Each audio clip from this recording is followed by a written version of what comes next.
Chapitre 9, mouvement dans le champ magnétique et exemple 9.2 après. Pour le mouvement dans le champ magnétique, vous voulez vous souvenir que la force magnétique qu'on vient de voir dans le vidéo précédent est égale à un produit vectoriel entre la vitesse et le champ magnétique B. Nous, on va travailler avec des situations où on a généralement un champ magnétique B qui est uniforme et constant. L'idée, là, c'est qu'on va envoyer dans le champ magnétique une particule, imaginons qu'elle est positive. Pour faire simple, prenons un proton, un tout petit proton, et on va envoyer ce proton-là avec une vitesse initiale perpendiculaire au champ magnétique, par exemple vers la droite. Et là, rapidement, vous faites la règle de la main droite, vous placez vos 4 doigts de la main droite dans la direction du vecteur vitesse, vous repliez vers le champ magnétique et vous vous rendez compte que la force est dirigée vers le haut. Maintenant, c'est bien beau ça, mais s'il y a une force dirigée vers le haut, Newton vous dit que F égale ma et qu'il va y avoir aussi une accélération dirigée vers le haut. Dans le cours de mécanique, on vous a enseigné qu'une accélération, c'est quelque chose qui va modifier le vecteur vitesse. On peut modifier le vecteur vitesse en augmentant le module de vitesse, en diminuant le module de vitesse, mais aussi en modifiant seulement l'orientation du vecteur vitesse. C'est-à-dire qu'on peut redresser ou faire une déflexion de la vitesse avec l'accélération. Et l'accélération, comme on l'a ici, perpendiculaire au vecteur vitesse, va redresser la direction de la vitesse pour la faire monter vers le haut. Et vous allez vous ramasser avec un petit proton qui va éventuellement, à la place de s'en aller vers la droite, monter un peu comme ça, vers le haut. Et vous allez vous ramasser avec un vecteur vitesse qui a été défléchi, qui a été redressé par l'accélération qui tirait vers le haut. Et on va devoir, une fraction de seconde plus tard, réappliquer encore une fois l'équation de la force magnétique parce qu'on a encore un proton chargé avec une vitesse V, différente de la première, mais il est encore là, encore dans un champ magnétique B, et on va refaire l'opération et on va se ramasser avec encore une fois une force perpendiculaire au vecteur vitesse qui va générer une accélération A dans cette direction. Et on va encore modifier la trajectoire de petit proton pour se rendre là. Là, écoutez, j'ai... ça fonctionnera pas. J'ai pas de compas avec moi, mais vous pouvez deviner ce qui va se passer. Là, on va se ramasser avec un mouvement circulaire uniforme. C'est probablement le pire cercle que vous avez jamais vu, mais c'est ce qui va se passer. En fait, je vais refaire mon cercle à droite ici, à gauche ici, comme ça. Et je vais vous remontrer ce que ça donne. Là, on avait petit proton qui était ici avec sa vitesse V.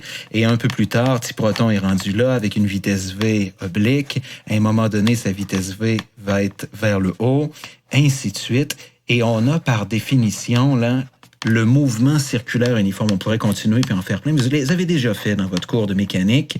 C'est le mouvement circulaire uniforme et on a une accélération qui est toujours dirigée vers le centre du cercle. Une accélération dirigée vers le centre du cercle, on appelle ça une accélération centripète. Et l'accélération centripète, on peut la calculer à l'aide de la force centripète. On fait somme des forces en direction radiale est égale à m fois v carré sur R, le rayon de la trajectoire circulaire uniforme. C'est une modification de F égale m fois a, où le a, c'est l'accélération centripète. J'y vais rapidement parce que ce sont des choses que vous êtes supposés avoir vues dans le cours de mécanique et ils vont être donnés sur la feuille de formule. Vous avez le droit à ça. Honnêtement, vous avez droit à votre livre et à tout ce que vous voulez pour l'examen, donc ça change pas grand-chose. Mais l'accélération centripète, c'est connu. C'est v carré, la vitesse, le module de la vitesse en mètres par seconde sur le rayon de la trajectoire orbitale en mètres. L'accélération centripète est en mètres par seconde carré. Et en faisant ça, nous, on va remplacer la somme des forces en direction radiale par la seule force qu'on a, c'est-à-dire la force magnétique qui vaut Q fois V fois B module parce que on est à 90 degrés entre V et B tout le temps. Vous pouvez le vérifier. Le vecteur B, là, comme je l'ai montré dans mon scénario, entre dans la page. Donc, il fait toujours un angle de 90 degrés avec le vecteur vitesse. Fait que c'est comme si on avait sin de 90 degrés ici qui fait 1. Donc, QVB tient très bien et on se ramasse avec QVB est égal à MV carré sur R. On peut annuler le V qui est de ce côté-ci avec le carré de l'autre. C'est le même vecteur vitesse, la même grandeur du vecteur vitesse. Et on peut isoler R, le rayon orbital, pour obtenir M, la masse, fois la vitesse V, divisé par Q, la charge, et aussi par B, le champ magnétique. Donc ça, c'est la première équation importante que vous voulez retenir ou écrire ou encadrer ou identifier sur votre feuille de formule. C'est que la conséquence de l'application de la loi de Newton, F égale ma, avec l'accélération centripète à la place de A et avec la définition de la force magnétique à la place de F, nous permet de trouver le rayon orbital d'une particule chargée dans un champ magnétique uniforme et constant, comme étant M, la masse de la particule, V, la vitesse de la particule, Q, la charge de la particule, et B, le champ magnétique. Et ça, c'est pratique pour décrire le type de mouvement et la grandeur de l'orbite qu'on va avoir pour ce mouvement-là. Donc, c'est toujours comme ça. Il n'y a pas d'exception. Si vous avez un champ magnétique perpendiculaire au vecteur vitesse, que vous le vouliez ou non, ça va générer, de par la nature de la force magnétique qui contient un produit vectoriel, un mouvement circulaire uniforme. Maintenant, il y a une subtilité. C'est si vous avez un vecteur vitesse qui fait un angle vecteur vitesse pas perpendiculaire au champ magnétique B. Là, les choses se corsent un peu et vous avez ce qu'on appelle le mouvement hélicoïdal. J'essaie de le dessiner proprement. Vous avez des exemples dans votre livre aussi, là.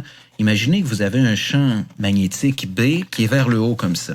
Et à la place d'avoir un vecteur vitesse parfaitement perpendiculaire au champ magnétique B, on va considérer un angle phi entre le vecteur vitesse et le champ magnétique B. À ce moment-là, il va se dessiner une trajectoire circulaire, oui, mais une trajectoire circulaire hélicoïdale. C'est-à-dire que vous allez avoir un mouvement circulaire uniforme en plus d'une translation dans la direction du champ magnétique B. Pour solutionner ça, là, on fait essentiellement ce qu'on faisait pour le mouvement circulaire uniforme, mais on considère les deux composantes du vecteur vitesse, la composante qui est perpendiculaire à B, je vais vous la dessiner ici, comme ça, on va l'appeler V indice perpendiculaire, comme ça, et la composante perpendiculaire va être responsable du mouvement MVT circulaire. Et il va y avoir une autre composante qu'on va appeler la composante V parallèle parce qu'elle est parallèle au champ magnétique et elle va être responsable de la translation.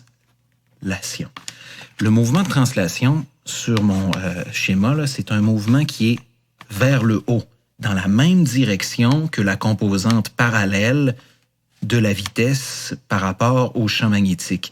Le mouvement circulaire, ce serait un mouvement là, qui serait dans le plan perpendiculaire à B, comme ça, et qui tournerait de cette façon-là. Et quand on combine les deux, on se ramasse avec un mouvement qu'on appelle un mouvement hélicoïdal. Ça peut donner des mots de tête, là, mais c'est simplement la superposition d'une translation avec le mouvement circulaire uniforme. Il y a un truc qui est nouveau qu'on appelle P, le pas d'hélice. Le pas d'hélice, c'est en mètres, et on utilise la variable P minuscule, c'est la longueur entre deux points de position angulaire identiques sur 2 périodes adjacentes. Ça fait peut-être beaucoup de nouveau vocabulaire, mais je vais l'écrire là. La première chose, c'est la période T. La période T, je vous l'ai pas dit tantôt pour le mouvement circulaire uniforme, mais on a une façon de calculer ça. C'est 2π fois le rayon de votre orbite. Le rayon de l'orbite ici, là, ce serait R comme ça, divisé par la vitesse V. Mais il faut s'assurer que ce soit la vitesse perpendiculaire qui est responsable du mouvement circulaire uniforme. Dans le mouvement circulaire uniforme, pas le hélicoïdal, c'est la seule vitesse qu'on a, il n'y a pas moyen de se tromper. T majuscule, on l'appelle la période, c'est en secondes, et c'est le temps que ça prend pour faire un tour complet. La période, c'est le temps pour un tour complet de mouvement circulaire, ou si vous voulez, c'est le temps que ça prend pour parcourir à la verticale un pas d'hélice, parce que le temps en secondes que ça prend pour passer d'ici jusque-là, c'est le temps que ça prend pour faire un tour complet. Donc, on parcourt à la verticale pendant ce temps-là un pas d'hélice. Une fois que vous avez la période, vous pouvez aussi définir ce qu'on appelle la fréquence, qui est l'inverse de la période. La fréquence, c'est pratique, c'est quelque chose qu'on mesure en hertz. On utilise la variable f minuscule et c'est 1 divisé par t. 1 hertz, c'est un événement par seconde ou un par seconde. On peut aussi dire que c'est un seconde exposant moins 1. Et c'est le nombre de rotations complètes que vous avez à l'intérieur d'une seconde. Typiquement, pour des mouvements comme ça, là, on peut avoir des mégahertz, des gigahertz. Ça veut dire des millions de rotations par seconde, des milliards de rotations par seconde, des milliers de rotations par seconde. C'est possible aussi pour des particules élémentaires, c'est pas surprenant. Pour le rayon, c'est la même chose qu'on avait de l'autre côté. C'est-à-dire que le rayon d'un mouvement circulaire uniforme, ça va être égal à la masse fois la vitesse divisé par la charge fois B, mais il faut faire bien attention de considérer la composante perpendiculaire de la vitesse parce que le rayon fait partie du mouvement circulaire et le mouvement circulaire est associé avec la vitesse perpendiculaire et non pas avec la vitesse parallèle. Et là, vous dites, ouais, ben là, qu'est-ce qu'on fait avec la vitesse parallèle? Ben, la vitesse parallèle sert à aller chercher justement le pas de l'hélice qui va être égal à vitesse parallèle multiplié par le temps. Comme c'est une simple translation, on peut utiliser l'équation de mécanique, là, delta x, le déplacement, est égal à la vitesse fois le temps. Notre delta x est en fait le pas de l'hélice, notre déplacement dans la direction de la vitesse parallèle. Le v, c'est la vitesse parallèle en mètres par seconde. Et le t, c'est le temps que ça prend pour faire le déplacement du pas de l'hélice, c'est-à-dire une période complète. Donc, on utilise T majuscule, la période ici. Cette équation-là, c'était pour vous montrer d'où ça vient, mais vous n'en avez pas de besoin. Une dernière chose, c'est que vous voulez être capable de calculer les composantes parallèles et perpendiculaires de la vitesse. On fait de la trigonométrie pour faire ça. Pour aller chercher V perpendiculaire, comme c'est le côté qui est en face de l'angle phi, on utilise sin. Donc, on va avoir V fois sin phi. Et pour V parallèle, comme c'est le côté qui est ici, adjacent à l'angle phi, on va avoir le module de la vitesse fois, j'ai sin encore, vous avez deviné, fois cos phi, comme ça. Et ça, c'est nos deux composantes importantes de la vitesse pour traiter le mouvement hélicoïdal comme il faut. On peut jouer avec ça, là, et puis dans le livre de la France, là, il s'amuse là, à vous montrer ce qu'on peut faire puis pas faire. Moi, j'attire votre attention sur l'exemple 9.2. L'exemple 9.2, relativement facile, c'est de l'application de formules, mais il y a une subtilité qui va vous donner un gros coup de main dans les exercices et qui peut vous débrouiller des pistes importantes à l'examen aussi. C'est qu'on va vous donner les vitesses, non pas en mètres par seconde, mais avec une unité étrange d'énergie cinétique, le méga-électronvolt. Ça aurait pu être le kilo-électronvolt aussi. Je vous laisse trouver là l'exemple 9.2, c'est à la page 298, et c'est un exemple classique, et je vous suggère de référer à cet exemple-là pour avoir un pattern, là, pour faire les exercices de mouvement circulaire uniforme et hélicoïdal. On vous dit, bon, un noyau radioactif se désintègre et blablabla, et blablabla. Et là, on vous donne une énergie cinétique, K, égale à 6,5 mégaélectronvolts pour une particule alpha. Et là, on vous pose des questions. Vous dites, dans quel sens tourne la particule alpha, selon une vue en plongée, quel est le rayon de la trajectoire, et blablabla, et blablabla. Pour faire ces choses-là, vous allez avoir besoin d'un dessin. Dans la solution, c'est assez clair. Là, on vous fait un beau dessin avec la force magnétique, la vitesse, le champ magnétique. Et à l'aide de la règle à main droite, là, la question A va se régler, la ponctue règle à main droite réglée, va se régler assez vite. Donc, règle main droite, je vous laisse le plaisir de le faire. Par contre, à la question B, là, il faut faire des calculs numériques et on a besoin d'obtenir la vitesse. Et là, la vitesse, on vous la donne d'une façon détournée en mégaélectronvolts. Voici ce qu'il faut faire. Lorsqu'on vous donne une énergie cinétique, vous devez premièrement décoder qu'est-ce que c'est des électronvolts et le préfixe méga, je sais que vous le savez, là, ça veut dire 6,5 à place de méga, on écrit fois 10 exposant 6, c'est des millions. Et là, on a des électronvolts. Des électronvolts, c'est une unité d'énergie et c'est cohérent avec K, l'énergie cinétique. On dit que 1 électronvolt, c'est 1,602 fois 10 à la moins 19 joules. C'est la même chose que une charge élémentaire, mais à la place d'avoir des coulombs, c'est des joules, de l'énergie en joules. Et qu'est-ce que c'est? Ben, c'est l'énergie que ça prend pour déplacer un électron sur une distance égale à 1 volt dans un champ électrique E et on déplace l'électron dans la direction où il veut pas y aller, là. Donc, il faut fournir un travail extérieur pour faire ça sur l'électron, pour qu'il bouge sur 1 volt.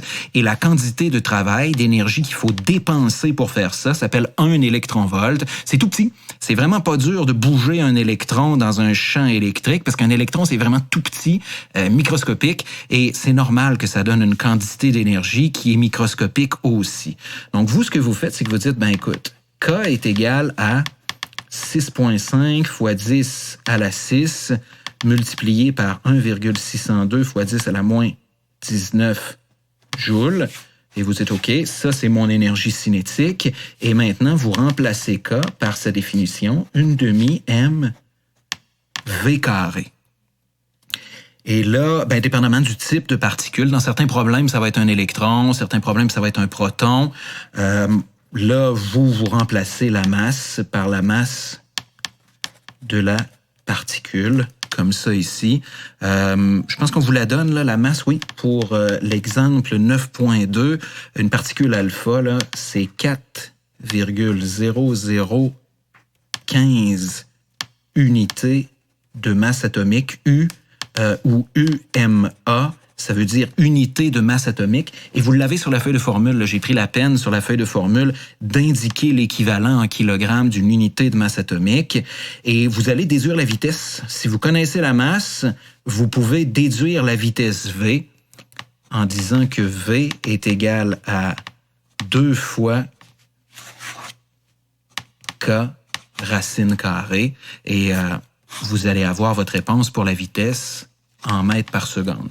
Ça donne quelque chose qui est rapide, là, ils l'ont calculé, eux autres, ça donne 10 à la 7 mètres par seconde, donc ça roule, ça donne fois 10 à la 7. Et ensuite, vous êtes capable de faire la démarche avec les équations que j'ai montrées, de trouver la réponse. Là, à la question 9.2b, c'est de trouver le rayon R, là, qui est égal à mv sur QB. Ils vont mettre une valeur absolue sur la charge Q, c'est normal. Ça nous permet d'obtenir toujours un rayon qui est positif et c'est quelque chose qu'on veut pour garder les choses simples. Je vais obtenir du négatif, ça dérange pas, là, mais en plaçant la valeur absolue, ça nous garantit d'obtenir une valeur pour le rayon qui est toujours dans le positif.